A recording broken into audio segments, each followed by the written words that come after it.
Hello, everyone. This week we are in Noordwijk. Noordwijk. So Noordwijk is just above Katwijk, just north of it, actually. And we have a special guest. If you couldn't tell. Mr. Tabasco's here. Hey, say hello. But this week we're going to be talking about the things that we've learned since moving to the Netherlands. And a lot of these are Dutch versus US specific, but some of it's just what it's like to leave your home country. And just live. Yeah. It's a beautiful day today. We have great weather. We're on the beach. Tabasco's running around, enjoying everything. He's got his puppy toes in the sand. Yeah. We're going to take you through a few of the lessons that we've learned over the past year and a half. More than that, right? Yeah, wow. It feels like it's just happened. Yeah. So come along with us, enjoy this beautiful day, and have a little chat. Before we started filming today, we actually had a really great lunch. We went out to Winter Lodge in Noordwijk, and it's right on the beach. Lovely. So many dogs. Tabasco was one of maybe 6 or 7 dogs that was there while we were there. Yeah. It was a really great place if you want to pet some dogs. And one of the little bonus lessons we've learned since living in the Netherlands is whenever it's sunny to soak up the vitamin D, which is what we're doing today. Yep. So it was lovely to sit on the patio, enjoy delicious food. I had a langoustine bisque that was just to die for. And I had a steak sandwich that was really, really great. And all in all, just a really great meal. The first thing that we really noticed once we moved over here was how insulated and self-obsessed America is with itself as far as telling you what's going on with the rest of the world. Yeah, specifically the news cycle, and I just think in general, like, there is an attitude of like, we're the best country in the world and, follow our lead and everything. And I don't necessarily think that is true, having lived outside of the US. I mean, if you were to ask people in the US right now, hey, what's the strike in France about? I don't know, maybe 1 out of 10 people could tell you what it was going on. Mm-hmm. That it was about the retirement age going up. And this is especially true when you watch the news in America. Usually there's 2 news programs. The first one's like the local news, which is like your city. So in Houston, we'd have like the Houston news. And then after that, there would be the entertainment news, which was like pure television gossip almost, really. And then there would be the world news. See, for me, it was opposite. Oh, yeah. Fair enough.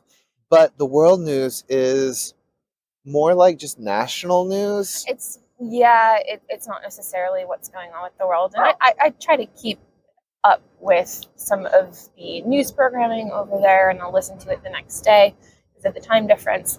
And just this morning I was listening while I was getting ready, and it was about a sliver of 2 minutes about world news, and the rest was just all about American politics and crap like that. I will say it is different when there's a big event like the war in Ukraine, that type of stuff. Sure. And Tracy, how is it going to get worse?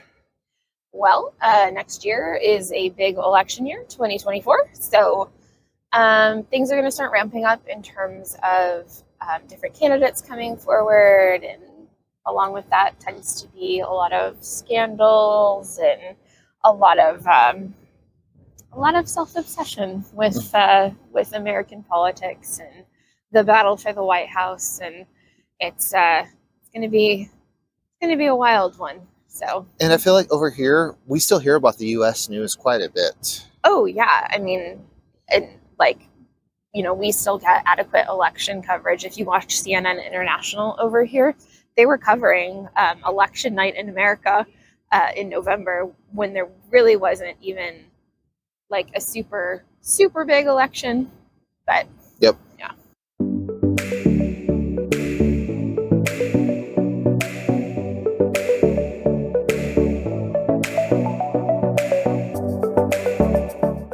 The second lesson we've learned in our time here is to slow down. Mm-hmm. Often in America, it's very much a go, go, go culture, especially if you live in a big city. And we've learned to just like pump the brakes and slow down. And whether that stems to our dining experience and not like feeling the need to like shovel all this food in our face so like the waitresses and stuff can turn tables, or just kind of like enjoying a lazy Sunday and not feeling the need to go and do so many things. And it's not even necessarily that it's lazy, it's more of just a recharging. Yeah. And like coming out here, taking the time to go out to the beach. We lived in Houston, what, 45 minutes from the beach, and we went there And not twice. even a nice beach. Yeah, we went there twice. Very not nice beach. Even with that though, it is a bit frustrating at first. It is a bit frustrating when we first come over here to have things be a little slower than we liked, for things to take time. But I feel like we're finally adjusting to the pace of life here. yeah, And it feels great. And it feels good to be settling into a bit of a routine with our lives here. yeah, and you know, it's not always the fastest things, especially like the bus and trains versus cars and stuff like that. But when I take the bus for an hour, I'm not stressed out. I don't arrive there frazzled because I had to fight with 7,000 other cars on the freeway to get there. Although you may need to fight for a seat. Yeah, especially with the strikes. But with that, it just feels more relaxed and calm. And I think part of that even comes from the work-life balance. Agreed. I appreciate you not having to take phone calls at 8 p.m. at night. 8 p.m. at night. Or doing weekend releases on software projects at midnight. Yeah, don't miss that. Yeah. Number 3 is the fact that kids can still be kids in the Netherlands. That's particularly evident on the beach today. Yeah, and it's such a thing. Like when we grew up in the U.S., I would get on my bicycle when I was 10 or so with my friend from down the street, and we would bicycle and be gone out of the house for 4 or 5 hours at a time, just bicycling around the neighborhood, doing things. And in the U.S., that doesn't exist anymore. Yeah, I think part of it has to do with the increase in technology and like the kids are mostly locked inside with the computer games or stuff like that. Their iPad or something like that. And then there happens to be the increase in crime and like child abductions and everything. Stranger danger that happened. And it's very refreshing. I'm sure it does happen. I'm sure, probably. Like, we're not naive to that, but it is on such a grander scale. And back to that whole news cycle thing, that happens a lot too. Well, but here, you just see kids going out and doing things. Like one day we were at the market near the house, and we saw 2 kids. They must have been, 8 and 6-ish. And they were just running with like a €5 bill to go to the grocery store to buy some candy.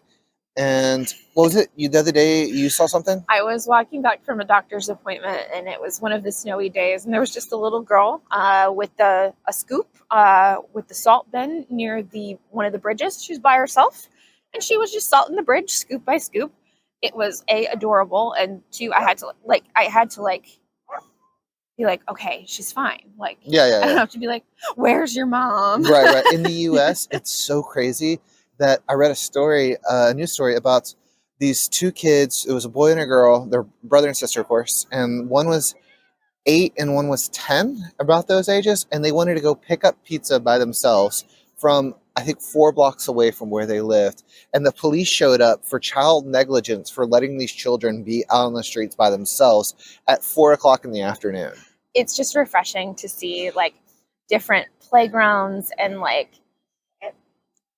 there's just so many things for children to do and so many safe spaces, and it's so refreshing. But I also feel like some of these kids got responsibilities. Like they got to go, mom sent them to the store with like a €10 bill to go pick up some stuff from, some garlic or some onions or whatever it may be. How else are they going to learn, Right? And that just doesn't happen anymore. That sounds like stuff from the 50s of like, you get it sent to the store with the list pinned to your shirt. It definitely feels like stepping back in time, like when we were kids, and like I could just go and make potions in the woods or whatever. And my mom really didn't worry.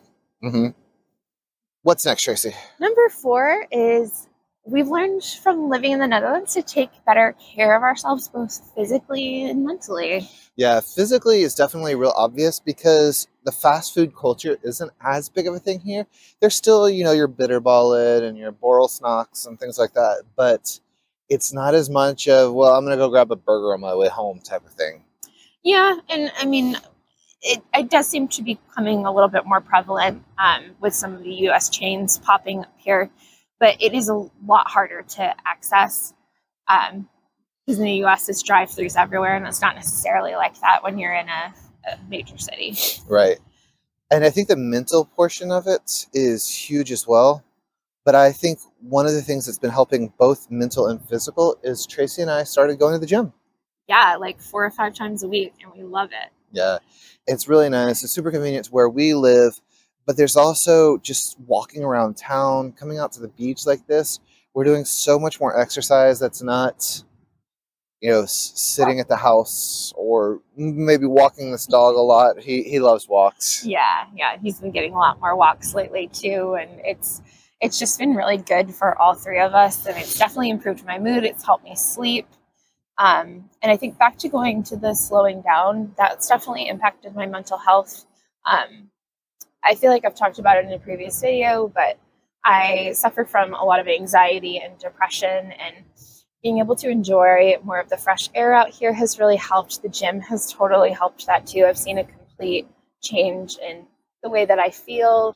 I feel also it's a lot more affordable to be healthy here because food at the markets and stuff is so much more cheaper. Like when we went to the US, Tracy is a big fan of Munt tea. Oh, yeah. So how much is a thing of mint at the market? Okay, so the last time we were in the US, I'm sure inflation has increased that, but it was $4 for maybe about 5 sprigs of mint if you go to a grocery store. The fact that I can get a giant bundle for 33 cents is just awesome. Yeah.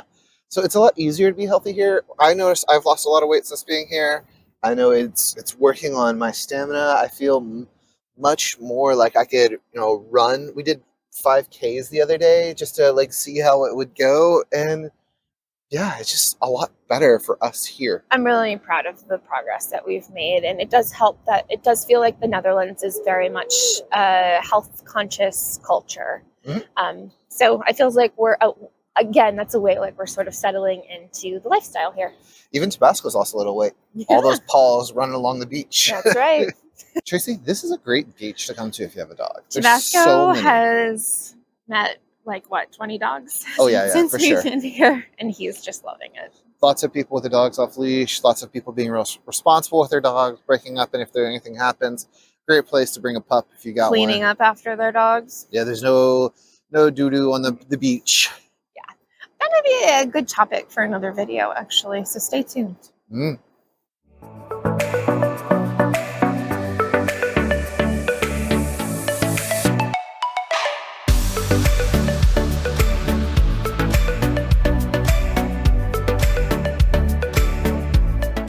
One of the things that really surprised me is how dense the Netherlands is. And We've talked about that in a few of our videos. But I don't mean the people. The people aren't dense. Oh my God.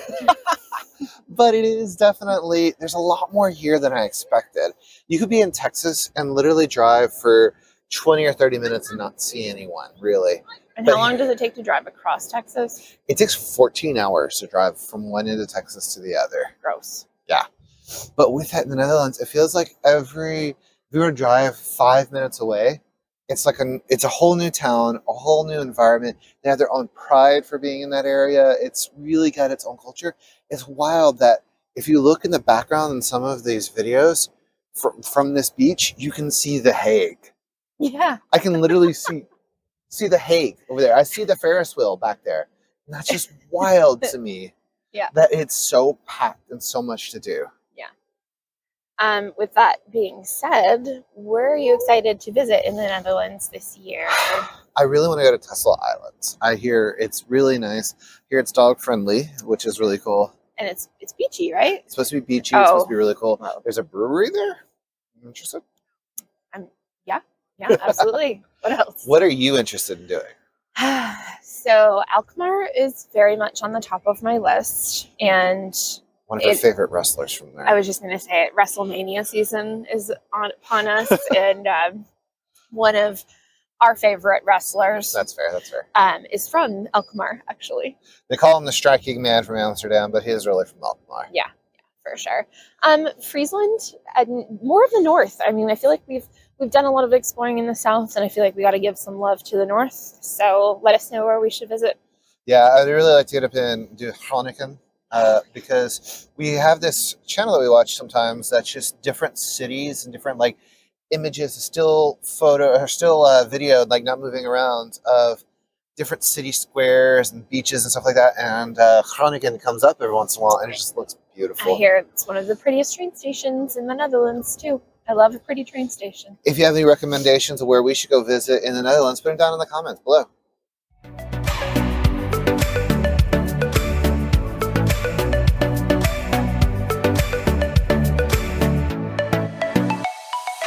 The sixth thing that we've learned since living in the Netherlands is to appreciate the simpler pleasures in life.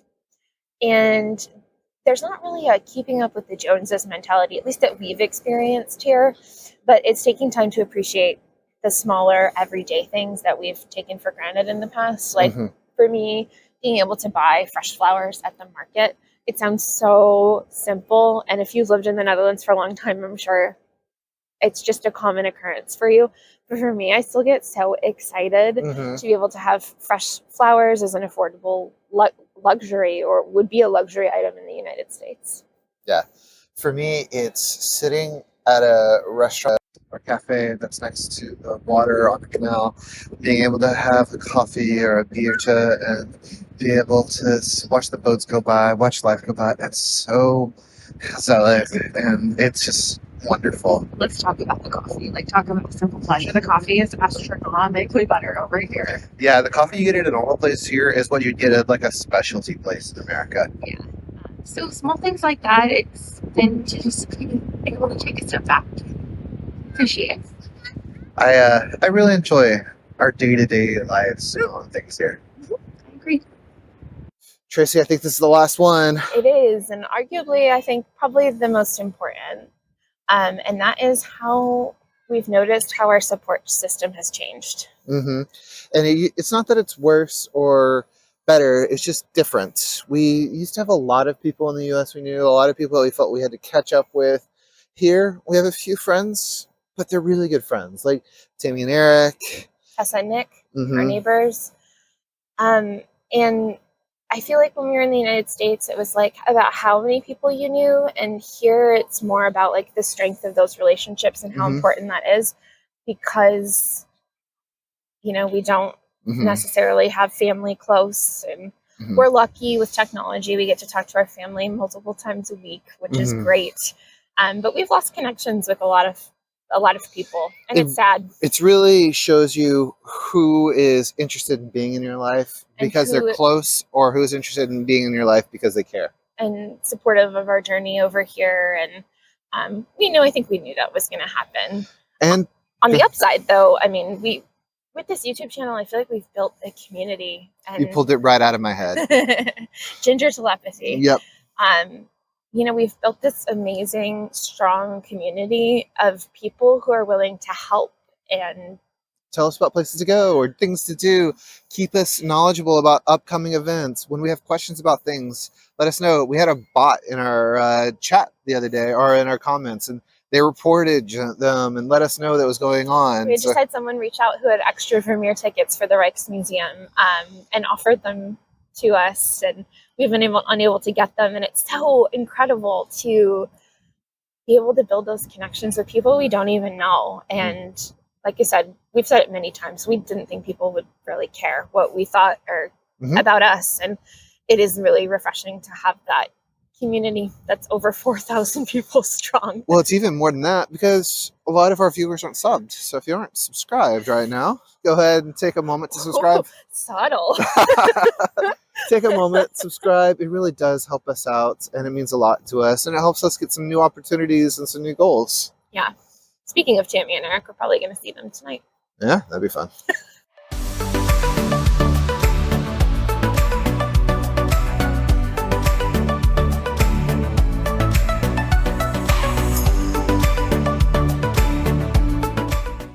And that's going to take us through the end of it. Yeah, so hopefully you found our video interesting about what we've learned here. And I guess we just will continue to grow as humans as we continue our lives here. And I'm really impressed with how much we've grown in the time we've been here. I feel like we've grown more in our time here than we have in years. Yeah, that's for sure. And I love how much there is to explore here. And I love doing it with you. So if you like this, please comment, like, subscribe, all those things. It does help us out. And we will see you next week. Yeah, we sure will. Got a fun one planned. Yeah. Bye.